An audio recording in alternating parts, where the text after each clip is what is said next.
adopt as babies or? Kai was 2. Fran was 2.5, and they're both in orphanages. They're born with cleft lip palates. You can't really see it because it's all the surgery. Like Fran, he won state gymnastics in Wisconsin last year, so he's awesome. And the little guy's now doing baseball, so they don't have many memories of China at all. But they're doing great. That's good. Thank you, Tim. So just to follow up on some of the points that Tim was talking about, one of the questions he had was with regard to Illinois and pensions and that for it. So there was an article, I don't know if Illinois passed the budget, right? Okay, they passed the budget. So was it a good budget or bad budget? Well, I can tell you it was a bad budget. So one of the articles basically is titled, "No, Illinois has not solved its pension crisis." Okay? So Illinois has not solved its pension crisis. Okay? So one of the points that they're bringing up in the plan, I don't think it is passed yet, but it is definitely a proposal, is that what they want to do is basically give lump sum payments to some participants, and therefore 60 or 70% of what your actuarial amount would be for it. Probably the worst thing they ever could come up with, because here's how they're selling it, is that you can take that money, and you're younger, you want to buy your RV and go on vacation and everything, and you have money to do it with. What's the problem with that? You won't have any money, right? Because you won't have a pension coming. You'll have the RV. You won't be able to afford the gas for it. You won't really have any money coming in, because what do state employees not do? Pay them Social Security, right? So they get pension right now, right, quotes, from the state. So if I give you all of your money today, and 65% are on Social Security, let's assume the similar number for pension, right? They have no savings essentially, right? I give you all, let's say it's $200,000 today, and you spend that $200,000, what are you going to live on in retirement? Nothing, right? So there's no money there for it, the pension. So that's one of the things, but they're selling it that way. They're selling it that it's great, this is a good thing, you can take the pension, you'll be able to have this money to spend in that for it, which is great, because you have the money to spend. It's taxable. Right, so if you take the money out, you take $200,000 out, it's $200,000 taxable income. So now you only have $150 left or something at that point, right? And now you have $150, but now if you've spent it, you have no income coming in to be able to pay your bills. So it's kind of like giving a gambling addict, the casino. Taking him there, it's great that he's there, he can do it, but now he's got a problem, right? So it says in here, the touted savings in the new Illinois budget have 3 pension items, of which they've claimed to achieve the holy grail of saving money, passing constitutional muster and requiring no sacrifice payment. That's what they're saying, right? That's not the reality of it. One of the challenges that continues to happen, especially within like TRS and that for it, is that they've tried to, in some schools, when you're going in for a pension, if you are an administrator or that for it, sometimes they will bump your salary the last 4 years, because they take the last 4-year average, and that gives you a higher payout than that for it, right? So they changed the law 2 years ago where it was if they had more than 6%, then the district of that would have to pay a penalty for it. Now they've tried to lower it to 3%, which is good, because that means that they won't, from a taxpayer standpoint, they won't be able to increase these areas and that for it. They're trying to get rid of the COLA, because if they give you a lump sum, then they won't have any money that they have to pay out for, right? There's no cost of living increases in that for it. And one of the savings they're talking about in it, in the article, there was anywhere between, it was a PBS article for it, and assumed that 22% eligibility would be based on something like they have in Missouri for it. Missouri did a similar one. The difference in Missouri is their pensions were more funded than what they are in Illinois, and therefore Illinois is $130 billion behind in pension payments, right? They're basically, in the article, they were saying between the savings of doing lump sums and that, they would save somewhere projected of about $350 million. Now, I'd like to have an extra 350 million in my checking account, right? But 350 million on 130 billion, that's like a pimple on a gnat's behind, right? I mean, it's right, it's a drop in the bucket, right? So, if you say about the pensions, what's the way to solve them is it's not going to be solved by anything. I mean, they're just gonna let them continue to run, and when they run out, then they'll find a way to deal with it. At that point in time, there won't be any money there. As a percentage of the state's budget, pensions are the biggest consumption item for it. So I don't know if you know, but last year, because they decided to steal another $5 billion from all the people in Illinois, right? That's what the that's what the increase was. It was $5 billion more they brought in. Now, if you had $5 billion or you had more money, you might pay down your debt, you might do some things to improve that for it. They decided to not only not have enough in their budget, but decided to spend $1 billion more because they brought in $5 billion more. Right? They brought $5 billion in. The $4 billion, I don't know where it went. I don't know where the other $4 billion went. But then they took another $1 billion for this year's budget, and they're going to spend that. Well, if they had an extra $1 billion, I'm not saying that would solve the entire pension crisis, but maybe it would be wiser to put that into the pension fund, right? I mean, if they truly were concerned about it. So what that tells me is they're really not concerned about it. You know why? Because none of them will be in office when it goes up. I mean, the latest statistic on TRS, and my wife's a teacher, therefore, is around 2030. Right? And by Supreme Court, public pensions run out of money, nobody's responsible. Now in Illinois it's a constitutional, but if you can't get blood from turnip. So I don't know where the money would come from to fund them. The biggest issue is probably going to be in the next 3 or 4 years when Chicago, the fire department, runs out of money. Okay? If you live in Chicago and you pay property taxes and therefore, if you look in about the middle section of your, kind of grayed out section in there for it, it will give you a number of different pensions. It'll have teachers, it'll say laborers, there's about 6 or 7 different categories for it. At the bottom of it, it says, I think, general, right? General says like 22%. It doesn't specifically, if you look through there, it doesn't break out individually, police or fire. So they fall under general. Right. That's funded at roughly 22%. Right. You keep hearing about the conversation about consolidating pensions. We want to take teachers and firemen, everything. We're going to put them all one big pot, right? Because we'll get all these savings in that. There's not enough savings that you can get that'll fund a 22% funding. Right. And I believe the main reason to do it is because they don't go out on the current mayor's watch. Right. If 22%, it's projected to go out in the next 3 or 4 years for that for it, right? I think police are in like 2026 or something, and teachers are 2031 or something like that, right? So if that 2034, somewhere in that area, right? So if that happens, you combine them all together, they just go out in, let's say, 2028, right? But guess what? He's not going to run again in another 4 years, so it won't be his problem, it'll be whoever's left behind, right? So you ask how they're going to solve pension problems, they're not going to. Okay, If they were serious about solving pension problems, if they brought in an extra $5 billion, right? And the idea was that when they raised the taxes, that $5 billion tax increase we were sold was to help solve the pension crisis. Okay? Well, if they're not using any of that money to solve the pension crisis, then and they spent an extra $4 billion, they didn't really tell us where they spent it, and then they're going to spend another $1 billion on top of it, and they're going to borrow more money because they're going to help pay some of that off for it. Right? One of the plans by J.B. Pritzker is that he's going to borrow money to put into the pension fund. Well, that's kind of like charging up one credit card, right? There's not enough on that one, so I'll use this credit card to pay off that credit card, but this one's got a higher rate. I mean, so it's simply just a shell game. There is no, you ask if there's a solution. The solution that's there is they're not going to implement it. If they put it on, if they change the Constitution, do away with the COLAs and things of that nature, it could potentially make it last longer, but it's not going to solve it. I got So- a question. Sure. Now, when you're speaking of the policemen and firemen, are you saying all of them in Illinois, or are you just saying Chicago? That's Chicago. Okay. I don't know what the IMRF is, the Illinois Municipal Retirement Fund, and I believe the police and fire that are in the state are different than that pay into a different fund.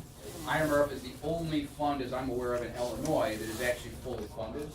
That's because municipalities have to fund it, and therefore that I believe is funded about 76%. Right? So pensions that are funded 70 to 80% are considered fully funded. If it's less than that, then obviously they're not, right? So Tim mentioned that roughly 65% of Americans live on Social Security, right? That's their main source of income for it. Well, to brighten up the day, Social Security trust funds to run out of cash by 2034. Yes. Right? Old age and survivors insurance program, which is Social Security, are projected to be exhausted by 2034, 1 year sooner than what they were expected last year. So last year they were expected by 2035 would be out of money. Now it's 2034. Absent congressional action, retirees will see a 23% reduction in scheduled benefits then, which will be paid strictly from payroll taxes. Okay, I got a question. Okay, now, if this is gonna be running out, okay, by, you said 2034 Social Security, does it make sense for a young person to start paying into Social Security You if don't they're have a not gonna choice. have it by 30? You don't have a choice. So the question was, does it make sense for a young person to be paying into Social Security? The answer is you don't have a choice. Right? I mean, the only potential exemption from Social Security is you have to prove that you have a large enough pool that they did it in Texas. They exempted themselves, I think it was Houston, exempted themselves from Social Security in that for it. They had a large enough pool, they had a whole structure and everything set up, they took the money in that for it. Absent of that, if you're self-employed, you pay both Social Security for the employer as well as for the employee for it. If you're an employee, you're gonna pay, your percentage share of it, and your employer pays theirs for it. So payroll taxes, were collected on about 174 million workers last year. Social Security paid out roughly 952 billion of benefits, took in roughly 911 billion, right? So it took in less than what they paid out, but they had roughly 85 billion in interest earned. So the interest helped cover the cost for it. Social Security is easier fix. Social Security, in my opinion, can be fixed in a relatively short period of time. It's not And as- for it. There are things that they can do. So one of the things you're seeing happen, which I think you'll see happen in Social Security, is that every year there's an upper end for like the maximum income that you can earn, right? Which they will tax it. I think this year it's roughly about 128,000, right? About 128,000, yeah. So that number at one point in time was like 75,000, right? So they keep raising that number. In my opinion, what they will ultimately do, similar to Medicare. So if people are working now and you pay into Medicare, they collect 1.45% from the employees and employers across all income. So if you make $10 million, you pay 1.45. You make $20,000, you pay. It's an uncapped limit. What I think they'll most likely do, one of the things they'll do with Social Security is that they'll make it, pick a number, 500,000, right? So the first 500,000, you're gonna pay 6.2% on, right? So they're just gonna keep raising that number up so it captures more and more individuals, right? There are some other things that they can do. One of the things they've talked about, there's been discussion on, is increasing the age when you can take it, right? So now it's, if you're born after 1960, it's 67, right? What they most likely will do is something like, if I'm born in 1970, it's gonna be 68. If I'm born in 1980, it'll be 69. And if I'm born in 1990 or later, it's gonna be 70 before you can get it, right? The other part, which they've also talked about, is how early you can get it, right? So right now it's at 62, right? Which I'll call it the 3-year rule, right? So it's 62, you used to be, if you were 65, you could get it at 62 with the discount that for it.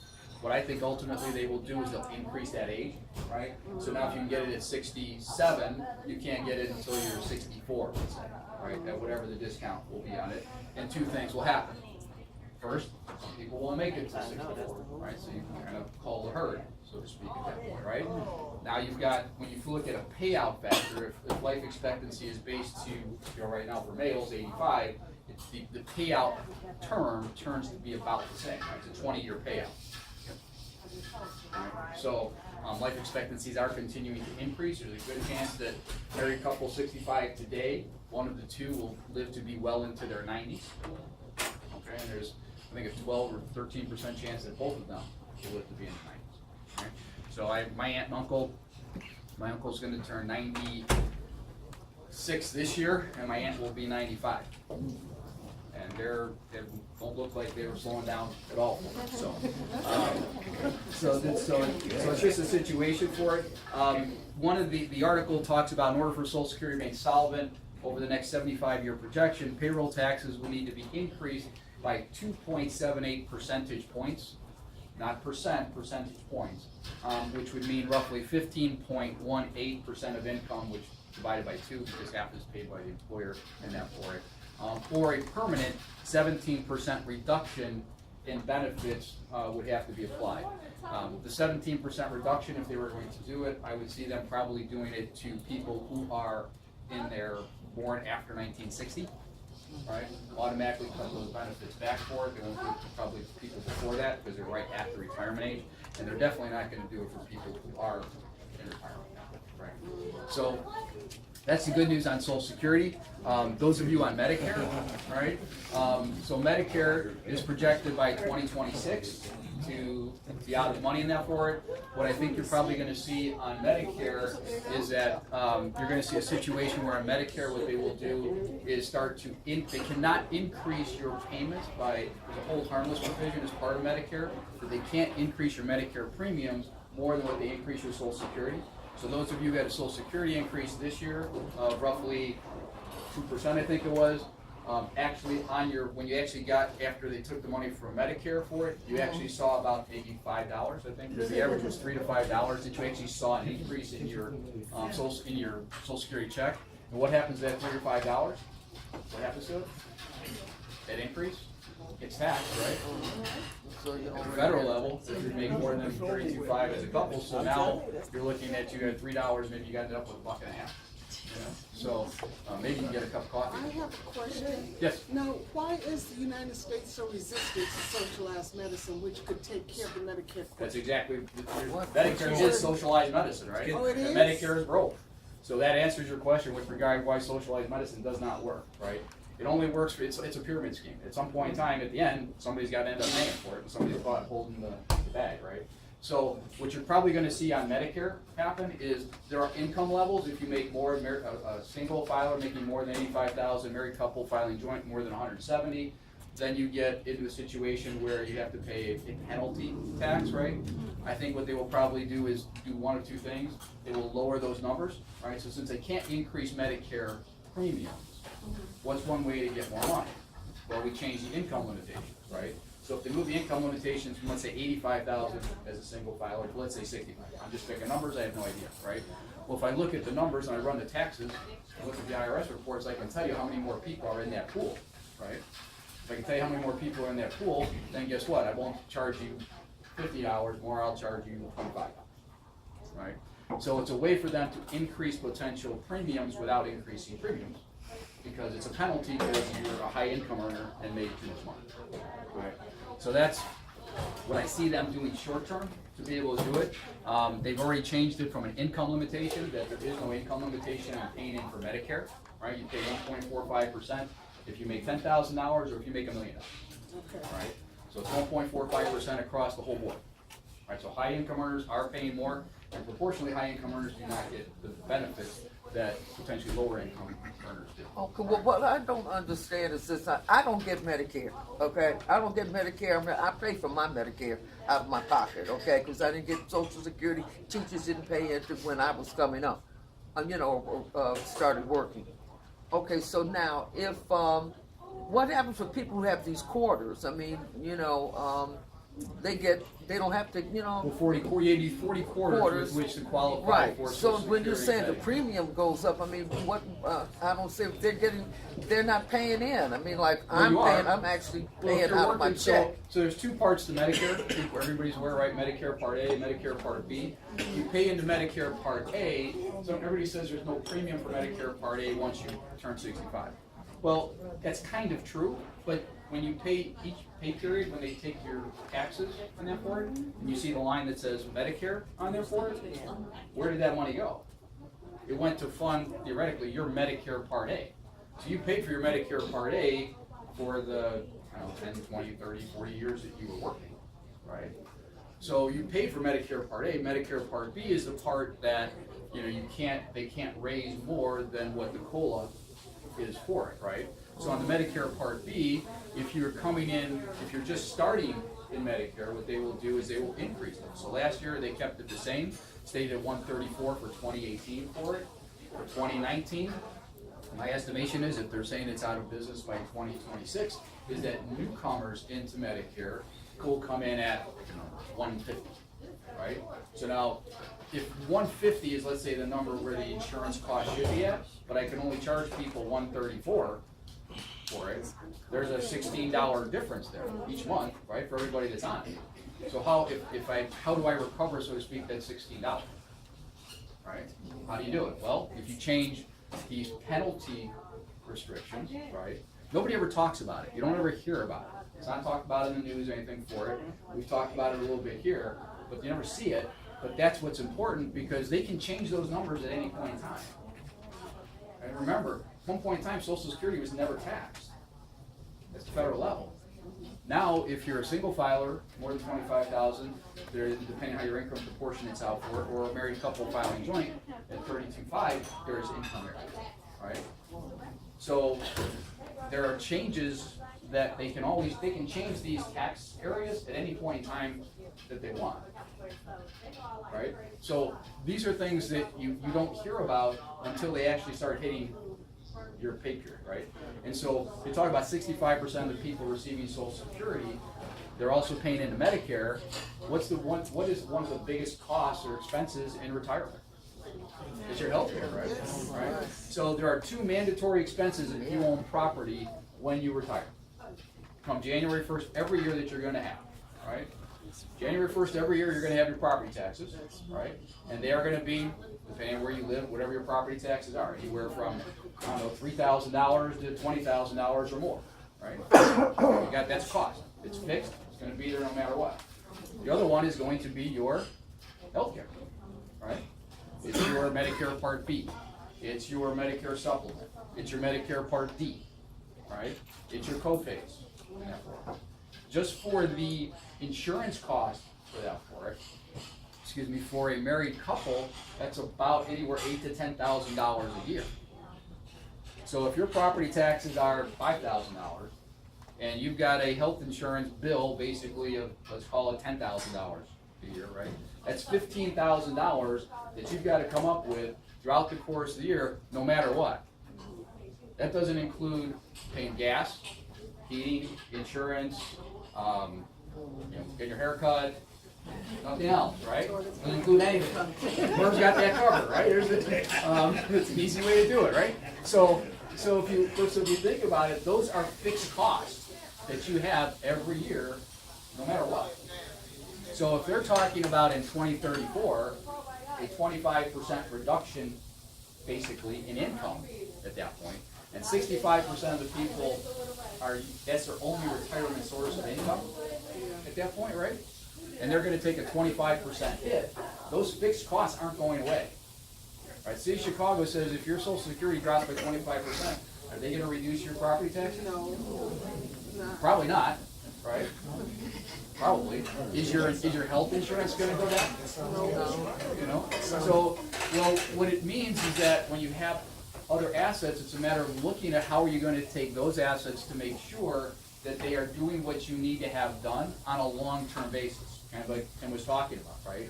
Because if we just focus on the short term for it, yes, it all sounds catastrophic. Are they going to fix it? United States, we don't fix anything until it's ready to be broken, all right? So once it's ready to be broken, this did happen with Social Security and Medicare once before. It was in 1983, okay, 83, 84.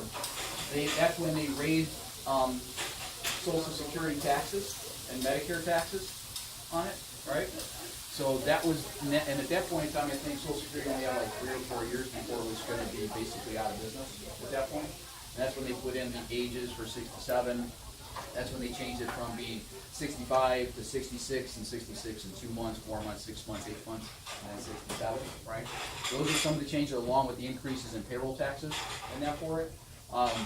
So are there ways for them to fix it? I think they can fix it relatively easily. The problem is that nobody ever wants to talk about it because it's Social Security, and then it doesn't get into the finances of it. It gets into a political and social, and that doesn't solve the problem because it never answers the question. It just says there's gonna be a problem, and we get into division for it. So these are just things that are there, but that's where, if you should happen to get into a situation, that's why looking at how income is coming in, being more tax managed and that for it, right? If you know, it's not what you make, it's what you keep on some instances for it. So if it's tax managed in that for it, that may help reduce your potential tax area for it. So we're looking at a number of different ways when people get into those areas. My brother is turning 65 this month, and he's gonna be retired. The one thing I told him is, no matter what you have, we have to make sure that we keep your income under $85,000. And it's like, why? So because if you make $85,001 for it, you're gonna get hit with roughly another $57 a month for his Medicare Part B as a penalty for it, and then he'll have roughly $13 a month more for his Medicare Part D. So let's call that, $70 a month, another $800 a month, because he made $85,000 as opposed to $84,000, right? So, and for those of you who think, oh, I'll just have municipal bonds aren't taxable, they won't count it. Municipal bonds get pulled back in for Medicare income, right? So it's not taxable at the federal level, but they pull it back in and they say, okay, if you had X number of dollars of income from Medicare or from municipal bonds, we now add that to your Medicare income and that for it. So that could put you potentially over an area for it. So that's why when you look at what you have from assets areas, you have to look at the entire picture. It's not just one particular segment, right? It has to be how does everything fit together as part of the whole process and therefore, not just one piece of the puzzle. All right, so, yes? You said municipal bonds, okay, you have municipal bonds and you have the US savings bonds. Do they tax those? So the question was, do they tax U.S. savings bonds? U.S. savings bonds are not taxed until you cash them in, right? So if you notice now what's happening, if you should happen to buy one, which I wouldn't recommend, but if you do, or if you have an old bond and you get it re-registered, once you get it re-registered, they don't send you out another paper bond, right? It's now recorded in electronic. Why do you think they did that? Because you could lose them. Well, that's what they'll tell you because you lose them. It has to do with taxes.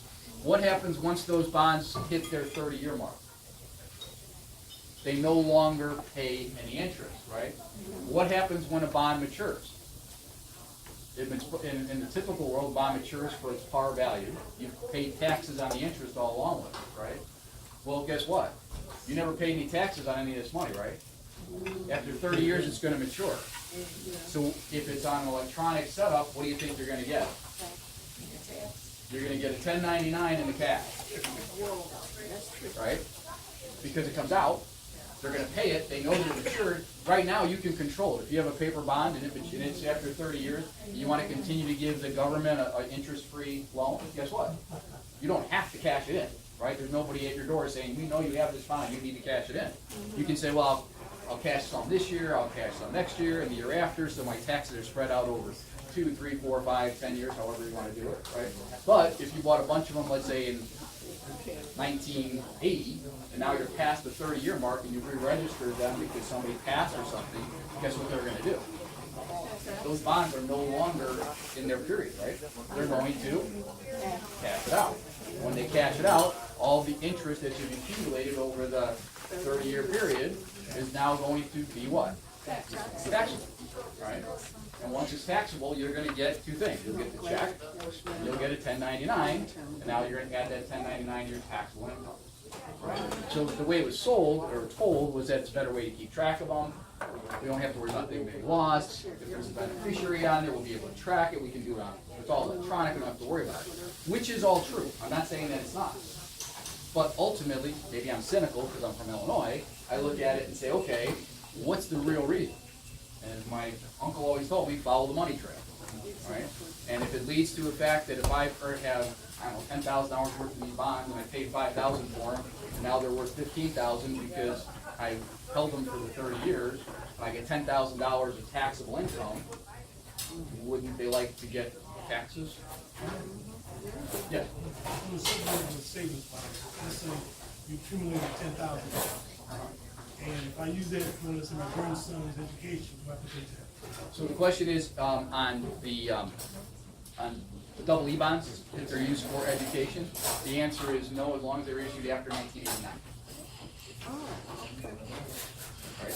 So after 1989, don't ask me why 1989, but 1989, because you can do the same thing. So some clients will do is we'll take double E bonds that are issued after 1989, move those into 529 accounts so they can get more market exposure in that for it. You don't have to pay taxes on it. You just have to show the contribution that you made for it, right? That you put the money in and where it came from. So that's a way to help pass it along. And then there's some other reasons, which I won't say on film, that's to do that strategy as well. So there are different ways to be able to get there for it. A couple other things for it, just those of you who talk about have pensions, therefore there was an article in the paper that talked about Social Security, some states and pensions don't mix. So if you have a public pension and you are going to get potentially Social Security in that for it, please be aware that you may not get all of that Social Security. Right? Typically it's about a 60% reduction in the Social Security that you would receive because of it, because you have the provisional offset portion for it, right? So you're aware of that, right? So if you have a public pension, you get state, county, municipal. It's the old Rostenkowski rule, and most people don't know who Dan Rostenkowski is anymore. Rostenkowski rule says you cannot collect a state, county, or municipal pension and pay into Social Security and receive 100% of your Social Security. You will get a provisional offset, which on average is about 50 to 60% less than what you would receive in Social Security. So my wife, for example, when I retire, that she'll be able to take half of mine. If that is too much, then she will not be able to collect that whole portion. I estimate that she'll get enough basically to cover her Medicare Part B premium is probably what she'll get, right? Based on what I have. So it just talks about in the article that to be aware of it, because not everybody is. A lot of people go, okay, I work for the county or the city or that for it for X number of years, I'll have my pension there, I'll work 10 more years, I'll get my Social Security, so therefore I'll get the kind of double dip, so to speak, for it. Politicians love the double dip, but they won't let us. At least in Illinois. So if you look at it in those terms, it's basically saying you're not going to get the full pension benefit, and that is there. Right? So if there's questions on it, and if you should have a situation whereby you did pay into pension, public pension, and then took a lump sum for some reason, some people will do that, and then say, okay, well now I won't have, now I can still go get my Medicare or my Social Security and that for it. They won't know that I didn't do it. Yes, they will, because they'll look back in your earnings history, and for 30 years, if there's no earnings history for Medicare or for Social Security payments for it, right? And they'll know kind of when you stopped and when you started, and they will do a provisional offset potentially from there forward. Okay. This is, I like this as it was a cartoon that was in the paper the other day. It shows Illinois, and I think it's hard to tell, but those are all U-Hauls. So basically, it's showing the flood of people. The illustration of the article basically didn't say anything. It just shows like all these. I had to look at it real closely. I wasn't sure what they were trying to show. And when I looked at it, they're all U-Hauls. All these people leaving Illinois because of the environment and everything. So, so just a couple other quick things for it. So, if you're planning on building a house in California, here's the one thing that may deter you, and therefore it is on May 9th of 2018, a vote by the California Energy Commission will add an estimated $9,500 to the cost of a new home, because now the state requires solar panels to be on every home. So, just so you know, if you're thinking about buying a house in California, it might cost you another $10,000. That's today. I mean, I don't know what it'll be in 2 or 3 years for it. And this was an interesting one too. 45% of 176 million tax returns for 2017 paid how much in taxes?